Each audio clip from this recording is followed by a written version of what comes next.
So চলো এই লুকটার ফুল ডিটেলসটা তোমাদেরকে শেয়ার করি, আর লাস্টে গিয়ে তোমাদেরকে আউটফিট ডিটেলসটা শেয়ার করব। ফার্স্টে ভালো একটা ময়শ্চারাইজার ইউজ করলাম, যেটা জনসন বেবি ক্রিম। দেন আমি একটা রোজ টোনার ইউজ করেছি, সেটা হচ্ছে লোটাসের।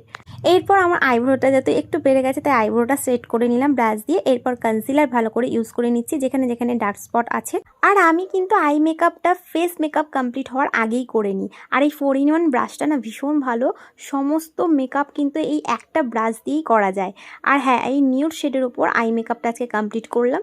এই যে আই মেকআপ কমপ্লিট হয়ে যাওয়ার পর এখন আমি ফেস মেকআপ স্টার্ট করব। হ্যাঁ, আর ফেস মেকআপে তো সেরকম কিছুই করিনি, একটা ল্যাকমির ফাউন্ডেশন দিয়েই আজকের লুকটা কমপ্লিট করেছি। আর এই রেড কালারের কিউট ইয়াররিংসটা পরেছি। আর দেখো এই লিপস্টিকটা না ভীষণ ভালো। এই লিপস্টিক শেডটা কি আছে আর কি কোম্পানি সেটা আমার এই মুহূর্তে মনে নেই। আর ব্লাশের অবস্থা খুবই খারাপ, যখন থেকে আমি মেকআপ স্টার্ট করি তখন থেকে কিন্তু এই ব্লাশটা ইউজ করি, তাই এটা নিয়ে আর বেশি কিছু বললাম না। আর এই ক্রপ টপটার দাম হচ্ছে মাত্র 250 টাকা। ব্যাস, আমার লুক কমপ্লিট।